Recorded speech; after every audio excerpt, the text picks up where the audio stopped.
राम राम जी, मेरे चैनल पे आपका स्वागत है। आज की वीडियो में हम सीखेंगे अड़ती लंबाई के हिसाब से सलवार की कटिंग करना। और इस तरह से मैं आपको कटिंग करना बताऊंगी, ना तो सलवार पोंचे पे पड़ेगी और ना हमारा पोंचा पीछे की तरफ घूमेगा। तो ज्यादा समय ना लेते हुए चलिए करते हैं वीडियो स्टार्ट। तो सबसे पहले मैं आपको कपड़ा दिखा देती हूँ। तो ये मेरे पास कपड़ा है। कपड़ा मैंने इसमें 2.25 मीटर लिया है अड़ती लंबाई की सलवार के लिए। अब सबसे पहले हम तख्ते की कटिंग करेंगे। तो यहाँ पे आपने बिल्कुल ध्यान से देख लेना कि तख्ते हम कैसे कटिंग करेंगे।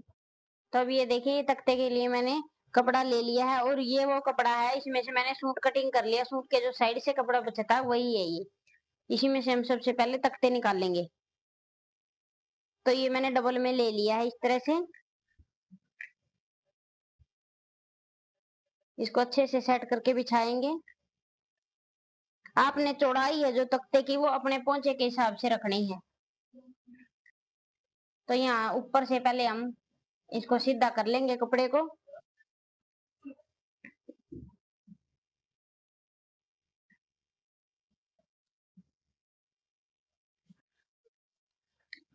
इस तरह से ये मैंने निशान लगा लिया। और शायद आपको निशान अच्छे से नजर ना आए क्योंकि इसमें डिजाइन कुछ इस तरह से बना है। फिर आप जो मैं आपको मेजरमेंट बता रही हूँ सिर्फ उस पे ध्यान रखें कि किस तरह से आपको कटिंग करना है। अभी ये मैंने निशान लगा लिया, यही चाहिए हम अपने तख्ते की लंबाई रखेंगे। तो 38 इंच सलवार है, 38 में से हम 6 इंच निकाल देंगे तो बचेगा हमारा 32 इंच। तो यहाँ पे हम 32.5 इंच के तख्ते की लंबाई रखेंगे। सेम ये निशान इस तरफ भी लगा लेंगे 32.5 इंच पे। और ये वीडियो मैं एक कमेंट के ऊपर बना रही हूँ। इस जिस बहन ने ये 38 लंबाई की सलवार की कटिंग मांगी थी उसके मेरे पास 2 से 3 कमेंट आ चुके हैं। मेरे पास टाइम नहीं था और ना कोई इतनी लंबाई की मेरे पास सलवार आई थी। अब ये देखिए, लंबाई के निशान हमने लगा लिए। अब इस तख्ते की चौड़ाई, तो यहाँ पे जो पोंचा मैंने रखना वो 6.5 इंच रखना है। अगर हम तक तख्ते की चौड़ाई ओपन में देखेंगे तो 13 इंच की आएगी। तो यहाँ पे हम इसकी 13 इंच ही रखेंगे क्योंकि जो साइड से कपड़ा है ना वो कम है। तो आगे की तरफ हमें कैसे बढ़ा के रखना है, तो ये देखिए। तो यहाँ पे ये मैंने 13 इंच पे एक निशान लगा लिया है। एक निशान हम बीच में लगा लेंगे 13 इंच का ही, और एक ऊपर की तरफ लगा लेंगे इस तरह से। अब इन निशानों को यहाँ पे मिला लेंगे।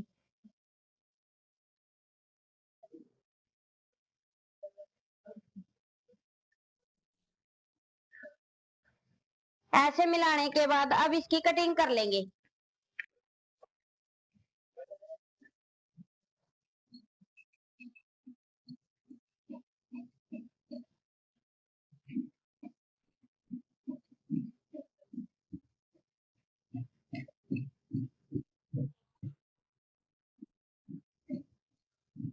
और सलवार हमारी पोंचे के ऊपर पड़ती है, वो भी मैं आपको बताऊंगी कि पोंचे के ऊपर पड़ती है तो क्या रीजन होता है सलवार का।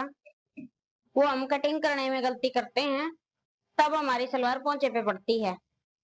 तो इस तरह से ये मैंने 2 तख्ते निकाल लिए। आपने भी इस तरह से ही पोंचे के हिसाब से चौड़ाई लेके, और ये तो मेरे पास कपड़ा कम था इसलिए मैंने 13 के लिए। अगर आपके ही पोंचे 13.5 6.5 इंच के हैं तो आपने 14 इंच की चौड़ाई रखनी है तख्ते की।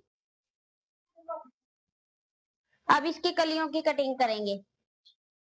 तो कलियों के लिए कपड़े को हम इस तरह से ही बिछाएंगे। देखिए, मैं आपको 2 तरीके बता देती हूँ।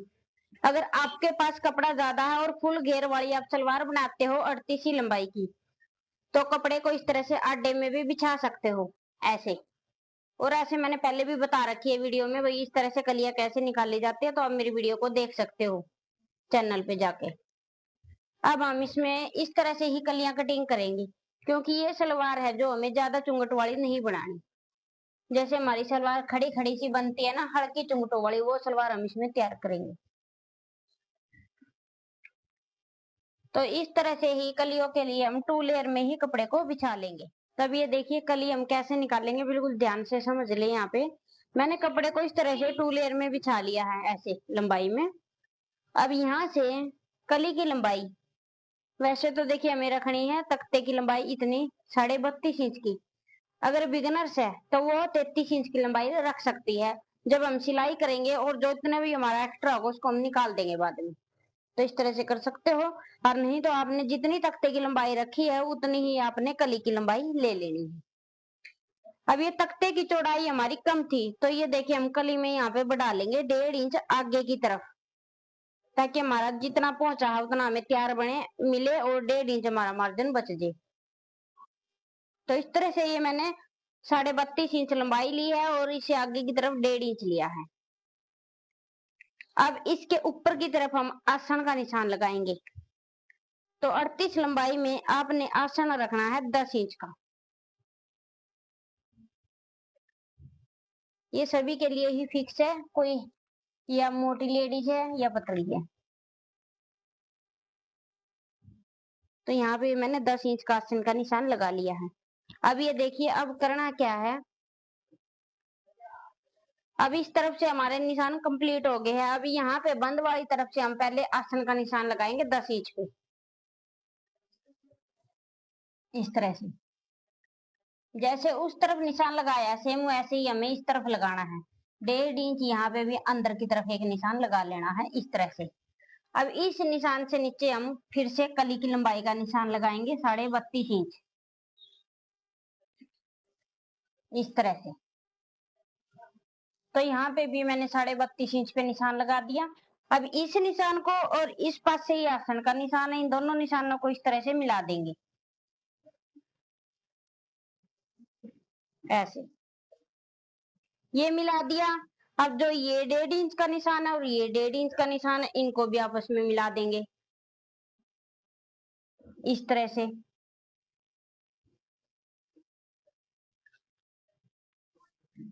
ऐसे मिलाने के बाद अब इसकी कर लेंगे कटिंग। सबसे पहले हम ऊपर की तरफ से इसको काटेंगे।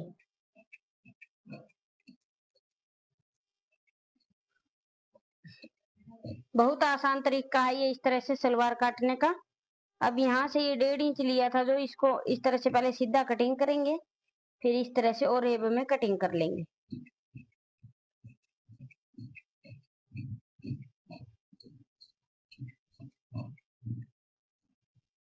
अगर आपको इस तरह से नहीं आती, जैसे कई महिला ऐसी है जो कि अभी सिलाई सीखना स्टार्ट किया होगा, उनको नहीं पता कि दो दो कली कैसे निकालनी है, मतलब कि चारों कली एक ही बार में। तो आप ये कर सकते हो, पहले 2 कलियों को निकाल ले, फिर 2 कलियों को उसके ऊपर रख के 2 कली और निकाल ले।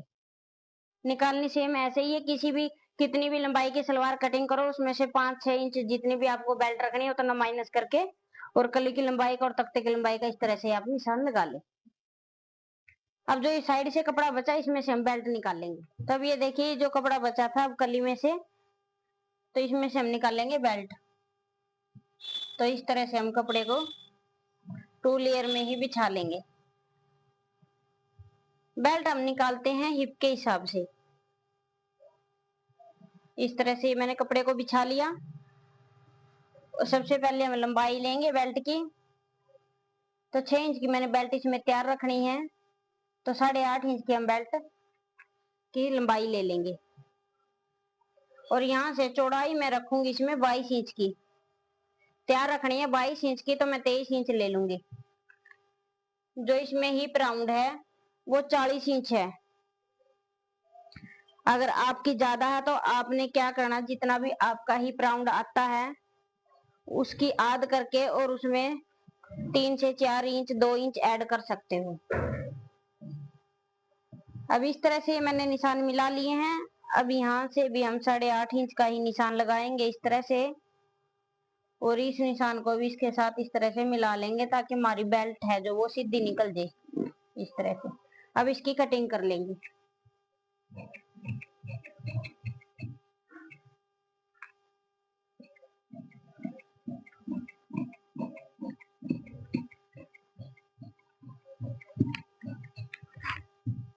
ऐसे ही मैंने बेल्ट की कटिंग कर ली है। अब जो ये साइड का ज्वाइंट है इसको भी अलग कर लेंगे।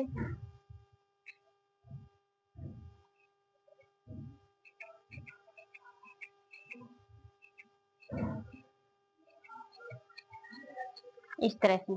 अब देखिए, पूरी सलवार हमने काट ली है। फिर एक वो बात मैं आपको बताती हूँ, हमारी सलवार पोंचे के ऊपर क्यों पड़ती है, तो ये सीखे। ये आप किसी भी सलवार में कर सकते हो, अगर पोंचे पे पड़ती है कितनी भी लंबाई की सलवार हो। और आपने ये नहीं सोचना अगर आप इस तरह से करोगे तो आपकी सलवार छोटी हो जाएगी, छोटी बिल्कुल भी नहीं होगी। क्योंकि अगर मेरा कस्टमर कोई आता है और बोलता है भाई मेरी सलवार पोंचे पे पड़ती है, तो मैं ऐसे ही करती हूँ और छोटी नहीं होती सलवार। तो अब ये देखिए तख्ते लिए थे जो मैंने, इसको मैंने 4 लेयर में कर लिया है इस तरह से। 4 लेयर में करने के बाद आपने ये देखना है कि ऊपर ऊपर कौन सा हिस्सा आपका ज्वाइंट होगा बेल्ट की तरफ, तो उसी तरफ आपने चेंज करना है। तो बंद वाले हिस्से से हमें यहाँ पर 1 इंच, इस तरह से 1 इंच का निशान लगा लेना है। और इस निशान को हम इस तरह से तिरछे में मिलाएंगे। तिरछा ये निशान कहाँ तक आएगा, ये देखिए ये निशान हमारा तिरछा यहाँ तक मिला है। क्योंकि कलियां हमें यहाँ से जोड़नी है तो हमारी सलवार छोटी नहीं होगी। ठीक है, अगर हम यहाँ तक इसको यहाँ से भी डाउन करते आधा इंच, तो फिर हमारी कली छोटी होती, सलवार की लेंथ भी कम हो जाती। ठीक है, ये आपने ध्यान रखना। अगर आप इसको तिरछा मिलाओगे तो आपका यहाँ तक ही मिला है। और अगर इस तरह से ही रखोगे तो किसी की भी सलवार है तो इस तरह से रख के देखना आपकी पूरी तक नहीं मिलेगी। तब इसकी हमें यहाँ से कटिंग कर लेनी है इस तरह से। ये छोटा सा कट आपने जरूर करना अगर आपकी सलवार पोंचे पे पड़ती है, और करके जरूर देखें। तो आज की वीडियो में मैंने आपको सिखा दी है 36 लंबाई के हिसाब से सलवार की कटिंग करना। अगर आप भी इस तरह से ही सलवार की कटिंग करोगे तो कभी भी आपकी सलवार ना पोंचे पे पड़ेगी और ना पोंचा आपका घूमेगा। बहुत ही आसान तरीका मैंने आपको सलवार कटिंग करने का बताया है। तो आपको ये मेरी वीडियो अच्छी लगे तो वीडियो को लाइक करें, शेयर करें, साथ में बेल आइकन को भी दबाएं ताकि मेरी आने वाली वीडियो सबसे पहले आपके पास पहुंच जाए। आज की वीडियो में इतना ही, मिलते हैं नेक्स्ट वीडियो में कुछ नए टॉपिक के साथ। Thanks for watching.